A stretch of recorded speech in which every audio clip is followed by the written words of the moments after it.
Hello and welcome to our channel solo tales. और आज की हमारी मूवी है द बुलेट वैनिशेस। ये मूवी 19th सेंचुरी पर बेस्ड है और इस मूवी की स्टोरी एक बुलेट फैक्ट्री के अराउंड घूमती है जहां पर एक एक करके लोगों के मर्डर्स हो रहे हैं। तो चलिए शुरू करते हैं मूवी की बेसिक प्लॉट लाइन। तो मूवी की स्टार्टिंग में हमें कई सारे बुलेट्स को एक फैक्ट्री में बनते हुए दिखाया जाता है, जिसके बाद सीन एक लेडी पर आता है जो बार बार कह रही थी कि ये मैंने नहीं किया है, इसमें मेरी कोई गलती नहीं थी। इतना कहकर वो खुद को शूट कर लेती है। वहीं इस घटना के दौरान यहाँ पर फैक्ट्री का मालिक भी आया हुआ था। इस लेडी का नाम यान था और इसने खुद को क्यों शूट किया ये एंड में रिवील होगा। फिर यान की बॉडी को एक ट्रक में डालकर वहाँ से हटाया जाता है, पर इस दौरान यान के मुंह में एक बुलेट फंसी हुई थी। नेक्स्ट सीन में हमें हान नाम के एक डिटेक्टिव को दिखाया जाता है जो खुद को फांसी लगा लेता है।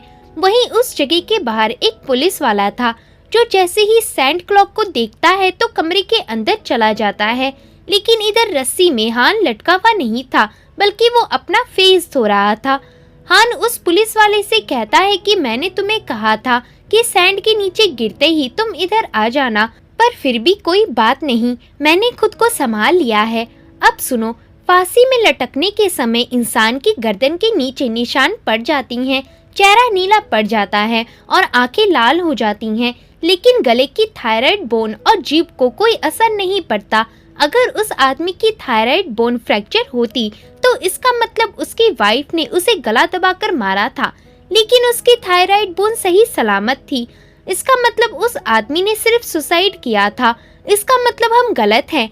आगे हान अपने सीनियर ऑफिसर से मिलता है जो उसे बताता है कि तुम्हारे इन्वेस्टिगेशन स्किल से ब्यूरो के लोग बहुत इम्प्रेस हुए हैं, इसलिए अब तुम नेशनल पुलिस एकेडमी का हिस्सा हो। तो इसे सुन हान खुश होता है। मूवी के अगली सीन में हमें मूवी के एक और मेन कैरेक्टर डिटेक्टिव किम को दिखाया जाता है जो कि एक मार्केट में नजर रख रहा था, और तभी किम को एक रूम से किसी लेडी के चिल्लाने की आवाज आती है। फिर किम उस कमरे में जाता है और यहाँ कल्प्रिट उस लेडी को बांधकर चला गया था, पर तभी किम को ऐसा महसूस होता है कि कल्प्रिट छत से कूदकर गया है। वहीं बाहर की कुछ औरतें भी कल्प्रिट पर चिल्ला रही थीं। आगे किम भी छत से कूद जाता है। किम को इधर कल्प्रिट की हैट और फुटप्रिंट दिखता है, जिसे फॉलो करके किम और उसका असिस्टेंट बिली एक बार तक पहुँचती हैं। इधर किम कहता है कि कल्प्रिट की हाइट 5'9" है और इस हिसाब से उसका वजन 165 कैटीज होनी चाहिए। उसकी उम्र जरूर 25 से 35 के बीच है। तो असिस्टेंट विली कहता है कि आप ऐसा कैसे कह सकती हैं। किम बताता है कि मेरा वजन 135 कैटीज है और जब मैंने जंप किया तब कल्प्रिट के फुटप्रिंट्स मुझसे थोड़े से बड़े थे, तो इस हिसाब से मैंने उसका वेट और हाइट पता किया।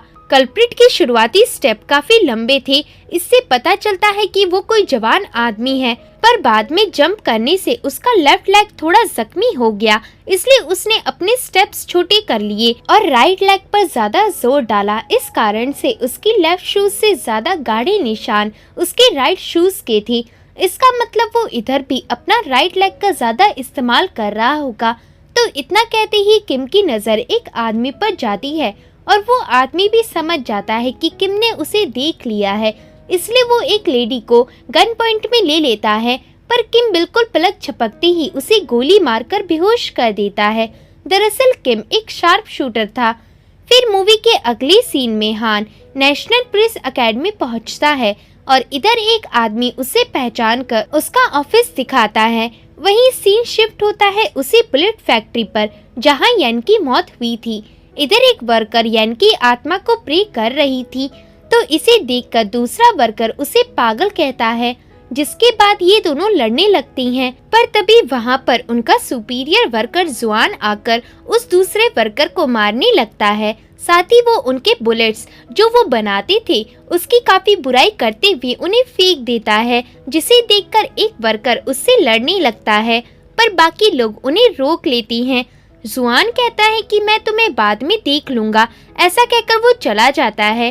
पर तभी एक बुलेट की आवाज आती है और जुआन की मौत हो चुकी थी। वहीं दूसरी तरफ डिटेक्टिव किम पुलिस डिपार्टमेंट आता है और उस पड़े हुए कल्प्रिट पर गन तान लेता है, क्योंकि अमीर होने की वजह से उसे जेल से छोड़ दिया गया था। पर चीफ आकर किम से कहता है कि अगर तुम इसे मार भी दोगे तो भी ये जस्टिस नहीं होगा। तो किम रुक जाता है, जिसके बाद वहाँ हान की एंट्री होती है।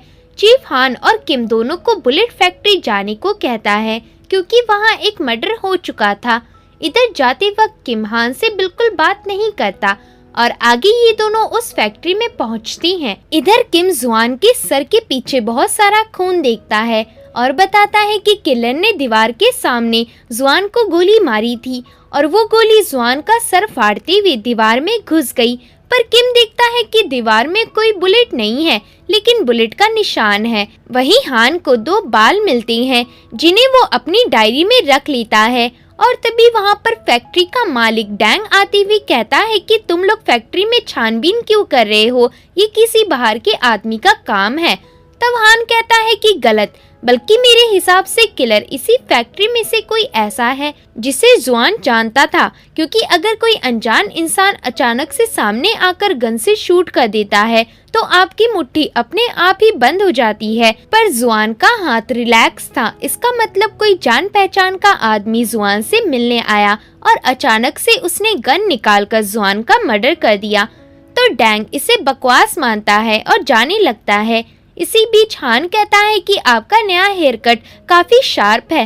तो इसके बाद डैंग और उसका बॉडीगार्ड वहां से चले जाते हैं। वहीं अब किम हान की काबिलियत को समझ गया था, इसलिए वो हान से दोस्ती कर लेता है। इसके बाद ये दोनों डॉक्टर रैन के साथ हान के मिले उन दोनों बालों की जांच करती हैं। इधर पता चलता है कि पहला बाल जुआन यानी विक्टिम का है, वहीं दूसरा बाल किलर का है, जिसने अभी अभी हेयर कट करवाया था, क्योंकि वो हेयर थोड़ा कटा हुआ दिख रहा था। तो किम कहता है कि डैंग ने रिसेंटली हेयर कट करवाया है। तब हान कहता है कि उसके बॉडीगार्ड वैन हाई के भी बाल कटे हुए थे। तो इसके बाद ये दोनों वैन हाई के घर जाती हैं। इधर हान देखता है कि वैन हाई के बेडशीट को फोल्ड करने का पैटर्न थोड़ा अलग है। यहाँ अब वैन हाई आ जाता है और हान उससे इस तरह बगैर बताए आने के लिए सॉरी मांगता है। तो वैन हाई कहता है कि क्या आप लोगों ने किलर को ढूंढ लिया? हान कहता है कि वो बहुत जल्द पकड़ा जाएगा। अब वैन हाई किम से कहता है कि तुम मुझसे ज्यादा स्मार्ट हो, पर कौन ज्यादा फास्ट है इसका फैसला आज तक नहीं हुआ। इसके बाद ये सीन इधर ही एंड हो जाता है और अब ये तीनों डिनर कर रहे थे। यहाँ पर किम बताता है कि वैन हाई और वो एक साथ आर्मी में थे, पर इसके बाद वैन हाई एक प्राइवेट गन बन गया और अब वो पैसों के लिए किसी को भी मार सकता है। तो किम के इतना बताने के बाद नेक्स्ट सीन में किम हान को एक कार्ड रीडर सैरा से मिलवाता है, जो कार्ड रीडर होने के साथ साथ आसपास क्या क्या हुआ है इस सब का हिसाब रखती थी। इधर किम सैरा से कहता है कि क्या तुम बुलेट फैक्ट्री के बारे में जानती हो? तो सैरा इन्हें उस फैक्ट्री के पास लाते हुए बताती है कि इस फैक्ट्री के दीवार में लिखा हुआ है कि फैंटम बुलेट तुम सभी को खत्म कर देगी। असल में ये सिलसिला तब से शुरू हुआ था जब यैन नाम की एक लड़की को इधर मार दिया गया था। दरअसल इस फैक्ट्री में कुछ बुलेट्स गायब हो गई थी और फैक्ट्री के मालिक डैन ने यैन पर ये इल्जाम लगाया था कि उसी ने बुलेट्स की चोरी की है। डैन कहता है कि अगर तुमने चोरी की होगी तो हेवन तुम्हें मौत देगा और अगर तुम बेकसूर हो तो हेवन मुझे पनिश करेगा। ऐसा कहकर डैन खाली राइफल में एक बुलेट डाल देता है और यहाँ उसे भी ये नहीं पता था कि बुलेट किस हिस्से में है। डैंग जब खुद पर राइफल चलाता है तो बुलेट नहीं निकलती। डैंग सभी के सामने गन खोलकर दिखाता है तो उसमें वो बुलेट थी। अब डैंग जुआन को वो राइफल देता है और जुआन इसे यन की तरफ फेंकता है। यन बार बार कहती है कि मैंने कुछ नहीं किया और ऐसा कहकर वो खुद को शूट कर देती है, जिसके बाद डैंग यन की ड्रेस में से एक बुलेट निकालता है और सबको दिखाते हुए कहता है कि बुलेट्स इसी ने चुराए थे। ऐसा कहकर वो उस बुलेट को यन के मुंह में फिट कर देता है। अब प्रेजेंट टाइम में हान कहता है कि इसे तुम जस्टिस कैसे कह सकते हो, ये तो सिर्फ अंधविश्वास है। तो किम कहता है कि सालों से फैक्ट्री में यही रूल चलता आया है।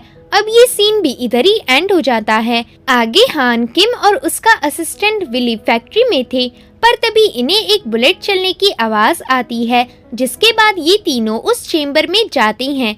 इधर फैक्ट्री के एक खास सदस्य जिम की मौत हो गई थी और जिम मरने के समय चेयर में बैठा हुआ था। हान कहता है कि इधर कोई दूसरा दरवाजा या फिर खिड़की नहीं है, किलर यहाँ से कैसे भागा होगा। आगे डॉक्टर रैन जिम का पोस्टमार्टम करती है और बताती है कि बुलेट जिम की बॉडी के अंदर गई पर बाहर नहीं निकली और अंदर भी नहीं है। तो विली कहता है फिर बुलेट गई कहाँ? तो हान कहता है क्या ये यन का बदला है, शायद वो सबको मार डालेगी। अब नेक्स्ट सीन में हान विली के साथ बुलेट फैक्ट्री के वर्क हाउस में विजिट करने जाता है।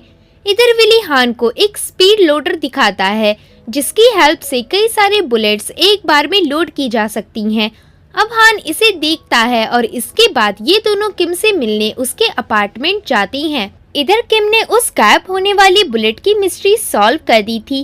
किम बताता है कि असल में किलर अब तक बर्फ से बनी हुई बुलेट्स का यूज कर रहा था, लेकिन बर्फ गन पाउडर के टच में आती ही मेल्ट हो जाती है, इसलिए शायद किलर ने क्रॉसबो नाम के एक हथियार में बुलेट डालकर फायर किया होगा, जिसमें गन पाउडर की जरूरत नहीं पड़ती और न ही आवाज आती है। ऐसा कहकर किम उस बर्फ की बुलेट से निशाना लगाता है, पर वो गलत साबित होता है क्योंकि बुलेट काफी अंदर तक नहीं जा पाती, जबकि विक्टिम की बुलेट्स आर पार हो जाती थी। मूवी के अगले सीन में उन वर्करों को हॉल से कुछ आवाज आती है और जब वो देखने जाती हैं तो जमीन में लिखा हुआ था कि फैंटम बुलेट तुम सभी को खत्म कर देगा। अब ये देखकर वर्कर्स घबराकर अगले दिन स्ट्राइक कर देते हैं और डैंग से उन्हें इस फैक्ट्री से निकालने की मांग करती हैं, क्योंकि उन सभी को डर था कि यन की आत्मा उन्हें नहीं छोड़ेगी। ऐसा कहकर वो सभी चिल्लाने लगती हैं, पर तभी वहाँ पर इस जगह का पुलिस चीफ आकर उन सभी को शांत कराता है और डैंग से अंदर मिलने का इशारा करता है। वहीं ये सब हान और किम देख लेती हैं और ये दोनों भी फैक्ट्री के अंदर जाती हैं। इधर चीफ कहता है कि अगर ये लोग और आगे बढ़ने लगे तो मैं भी तुम्हें बचा नहीं पाऊंगा और फैक्ट्री को बंद करना पड़ेगा। तो डैंग कहता है कि तुम्हें मुझे बचाना होगा। यहाँ डैंग के पास चीफ के बैंक के घोटाले का कुछ हिसाब था। डैंग कहता है कि अगर ये नोटबुक जिसमें ये सब हिसाब है ये कमिश्नर के हाथों लग गया तो तुम जानते हो तुम्हारा क्या होगा।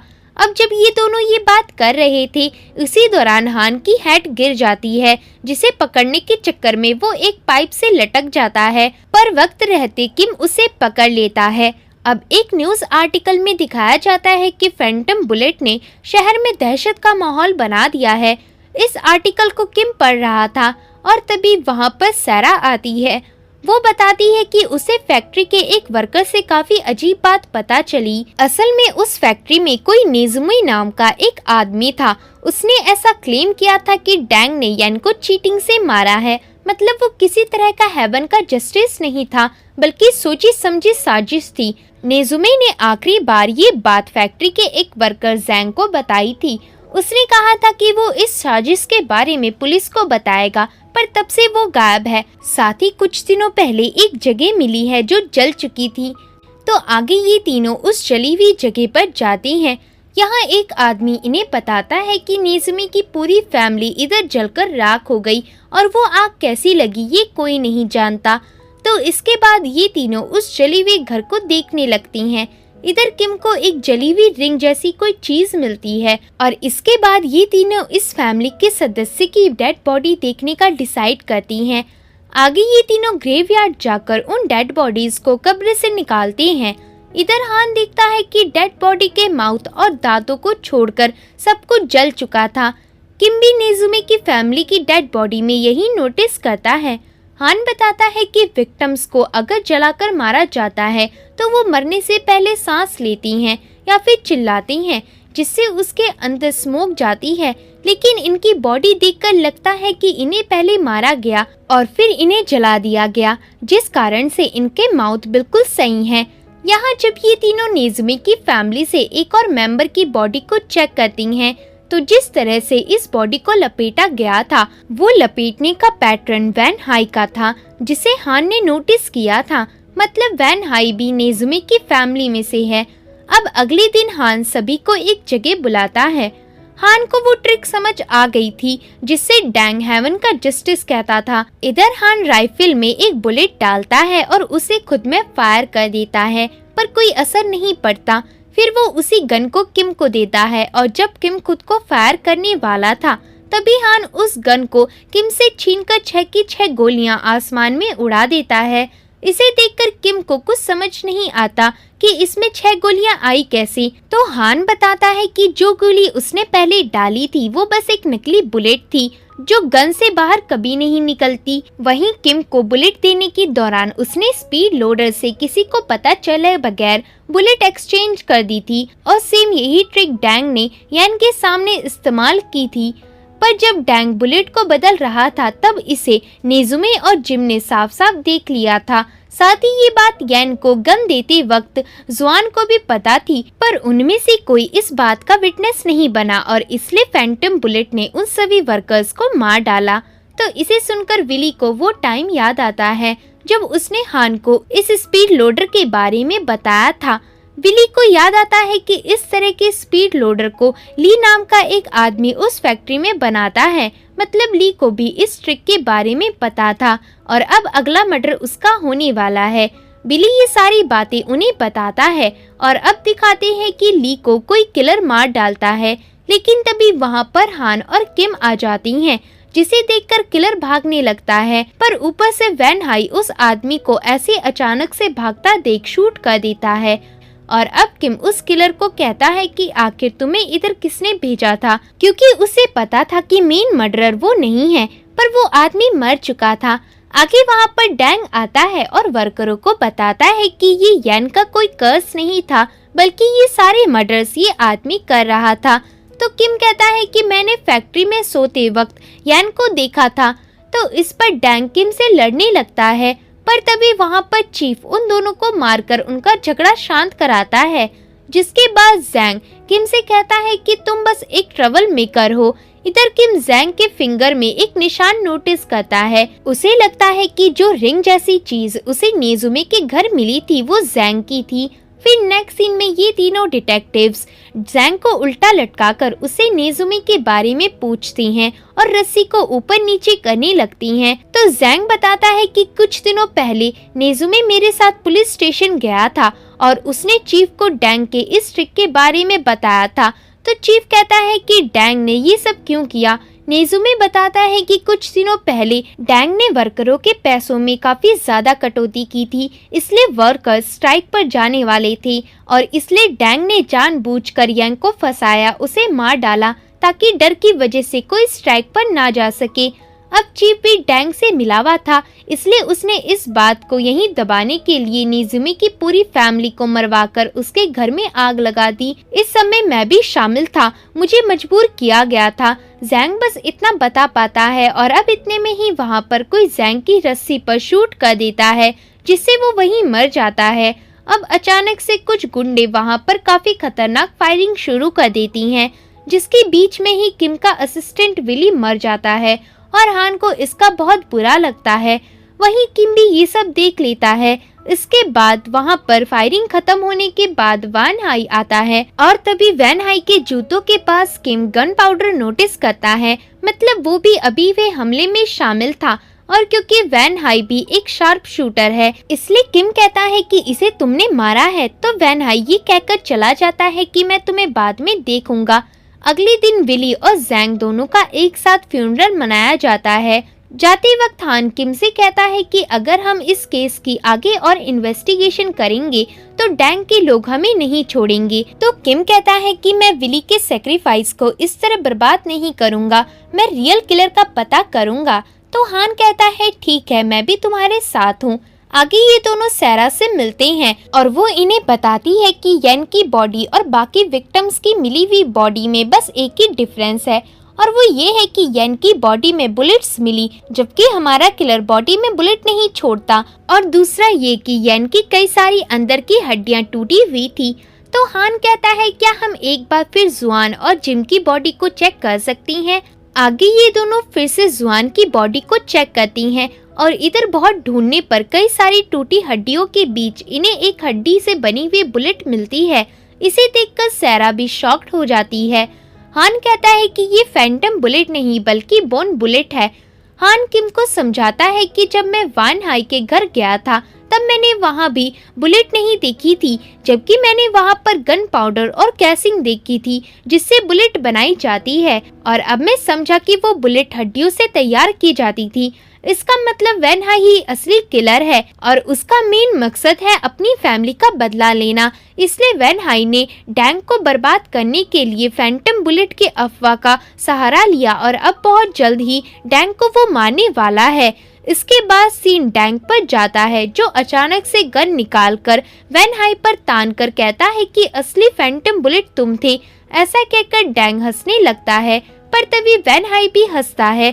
तो डैंग कहता है कि इसमें फनी क्या है। वैन हाई कहता है कि इधर सबसे तेज शूटर कौन है, और ऐसा कहकर वो टक से डैंग को गोली मार देता है, साथ ही खुद को भी हाथ में शूट कर लेता है ताकि लोगों को लगे कि किलर डैंग को मारने आया था, और डैंग को बचाने के चक्कर में वैन हाई को भी गोली लग गई।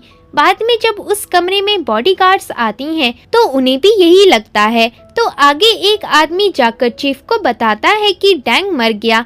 इसके बाद सीन वैन हाई पर आता है जो वहां से जा रहा था, पर तभी उसे किम देखता है। अब किम को सब कुछ पता चल गया था, इसलिए वैन हाई उसे राइफल मारकर भाग जाता है, जिसके बाद हान और किम उसका पीछा करते हैं। इधर एक जगह पर किम वैन हाई के सामने होता है और तभी वहां पर बीच में हान भी आ जाता है। ये दोनों इस सवाल का फैसला करते हैं कि कौन ज्यादा फास्ट शूटर है। अब दोनों ही अपनी अपनी गन से फायर करती हैं, जहां पर वैन हाई की बुलेट किम के कंधे पर लगती है, वहीं किम की बुलेट वैन हाई के सर में लगने से उसकी मौत हो जाती है। इसके बाद वहां पर चीफ एक पुलिस इंस्पेक्टर के साथ आता है और कहता है कि वैन हाई ही किलर था, पर तभी हान कहता है कि असली किलर तुम थे, क्योंकि नेज़िमी की फैमिली को मारने का ऑर्डर तुमने दिया था। तुमने डैंग को येन की जान लेने दी, क्योंकि डैंग के पास तुम्हारे घोटालों की लिस्ट थी, इसलिए तुम्हें भी जेल होगी। तो चीफ कहता है कि तुम्हारे पास सबूत क्या है। फिर हान वैन हाई की डेड बॉडी से वही नोटबुक निकालता है जिसे डैंग चीफ को ब्लैकमेल करता था। तो इसे देखकर चीफ वहां से चला जाता है, जिसके बाद हान बताता है कि ये बस मेरी एक नोटबुक है जिसे मैंने वैन हाई के ब्लड के अंदर डालकर ऐसा कलर कर दिया, पर असल नोटबुक किधर है ये किसी को नहीं पता। लेकिन चीफ ने खुद सारी बातें एक्सेप्ट की। अब सीन किम पर जाता है जो चीफ के पास खड़ा था। चीफ कहता है कि अब हमें इस बात को हमेशा के लिए भूल जाना चाहिए। ऐसा कहकर वो एक लीवर खींच देता है, पर तभी किम उसे गोली मार देता है और तभी वहां हान आ जाता है, लेकिन चीफ लीवर खींच चुका था, इसलिए वहां ब्लास्ट होता है। इधर एक आदमी को बचाने के चक्कर में किम जख्मी होता है और उसे हॉस्पिटलाइज्ड किया जाता है। अब मूवी कुछ टाइम बाद शिफ्ट होती है, जहां पर किम को ऑनर किया जाता है क्योंकि उसने आग में से एक लड़के को बचाया था। किम की उस कार्ड रीडर सैरा के साथ शादी हो गई थी। वहीं हान किम के पिछले अपार्टमेंट में जाता है जहां पर किम पहले रहता था। इधर हान को अचानक से वो रेड डायरी मिलती है जिसमें डैंग ने चीफ के घोटालों के बारे में लिख रखा था। इसे देखकर हान शॉक्ड होता है और तभी हान की नजर दीवार पर जाती है, जहां वो देखता है कि किम ने दीवार में जो बुलेट्स फायर की थी वो बुलेट्स बोन बुलेट्स थी और वो दीवार में काफी अंदर थी। मतलब किम ने उन बुलेट्स को बनाया था और क्राइम सीन में सबसे पहले बुलेट्स गायब नहीं हुई थी बल्कि दीवार के काफी अंदर चली गई थी, इसलिए वो किसी को नहीं मिली। अब सीन किम पर आता है जिसे हान ने जल्दी से आकर मिलने का लेटर लिखा था। इसके बाद किम उसी बुलेट फैक्ट्री में जाता है। यहाँ किम को अचानक से गोली चलने की आवाज आती है। जब वो उस कमरे में जाता है तो वहाँ कोई नहीं था, बस डैंग की वो डायरी पड़ी हुई थी। इससे किम को समझ जाता है और सीधा हॉल जाता है। इधर हॉल में उसका इंतजार हान कर रहा था। हान बताता है कि इस बिल्डिंग को बनाने वाले आर्किटेक्चर्स में से तुम भी एक थी, इसलिए जब गन की साउंड आई तब तुम उस कमरे के बाद सीधा इधर आए, क्योंकि यहाँ से आने वाली आवाज सीधा उस कमरे में सुनाई देती है। तो किम कहता है क्या तुम मुझे अरेस्ट करना चाहते हो या फिर सच जानना चाहते हो? तो हान कहता है कि तुम्हें पता है। तो किम कहता है चलो एक गेम खेलती हैं। अगर तुम ट्रिगर दबाने के बाद जिंदा रहे तो तुम्हें तुम्हारे एक सवाल का जवाब मिलेगा, वरना मैं तुम्हारी बॉडी तुम्हारे घर में डिलीवर कर दूंगा। ऐसा कहकर वो गन में एक बुलेट डालता है और खुद पर पहला वार करता है, पर कुछ नहीं होता। इसके बाद वो गन हान को देता है और कहता है कि तुम्हें कैसे पता चला कि इस सब के पीछे मैं हूँ। हान बताता है कि अगर ये सब वैन हाई अपनी फैमिली के बदले के लिए कर रहा होता तो उसे इतने लोगों को मारने की जरूरत नहीं होती, बल्कि वो सिर्फ डैंग को मार डालता। पर किलर ने एक मर्डर मिस्ट्री क्रिएट की ताकि चीफ फैक्ट्री के लोगों को संभालने यहाँ आए। ऐसा कहकर वो खुद में गन फायर करता है, पर कुछ नहीं होता। अब किम गन फायर करके फिर से हान को देता है। हान गन शूट करके कहता है कि क्या तुम्हारी वैन हाई से दोस्ती थी? तो किम बताता है कि वैन हाई को सिर्फ पैसों से मतलब था। मुझे जो कुछ भी वैन हाई से करवाना होता था उसकी लिस्ट और पैसा मैं एक रेड एनवेलप में सैरा को देता था और वो उसे वैन हाई को डिलीवर करती थी। उसी ने अभी तक मेरे कहने पर सारे मर्डर्स किए थे, यहाँ तक कि जिम का भी मर्डर उसी ने पहले कर दिया था। और जब उसने इस कमरे में आकर दोबारा से गन फायर किया तब हम जिम के कमरे में गए थे। हान किम को गन देते हुए कहता है, क्या तुमने मुझे भी मारने की कोशिश की थी? तो किम कहता है, जब तुम उस पोल से लटक गए थे तब मैं तुम्हें मार देना चाहता था, पर मुझे लगा कि तुम्हें मारना गलत है। इतना कहकर किम बताता है कि यहाँ जस्टिस किस आदमी को मिलता है। जो औरत उस बुलेट फैक्ट्री में मरी उसे वो लोग जिंदा नहीं कर सकते, इसलिए वे सभी मरने के लायक थे और मैंने उन्हें मार डाला। क्या तुम्हें सच में लगता है कि तुम जस्टिस को मुझसे अच्छे से जानते हो? तो हान चिल्लाते हुए कहता है कि तुमने जस्टिस के नाम पर कितने लोगों को मार डाला तुम जानते हो? तो किम कहता है कि अगर मैं तुमसे कहूँ कि मुझे जाने दो तो क्या तुम मुझे जाने दोगे? तो इस पर हान अपनी गन निकाल लेता है। किम कहता है कि तुम्हें पता है कि यहाँ फास्टेस्ट शूटर कौन है? ऐसा कहकर किम पीछे मुड़ जाता है और जाने लगता है। किम के हाथ में भी गन होती है और तभी हमें बुलेट चलने की आवाज आती है और हम देखते हैं कि किम मर चुका था और हान ने उसे शूट कर दिया था। किम ने अपनी गन का इस्तेमाल इसलिए नहीं किया क्योंकि वो एक अच्छे आदमी को नहीं मारना चाहता था और उसे पता था कि उसका लोगों को मारने का तरीका गलत है। तो इसी के साथ ये मूवी एंड हो जाती है।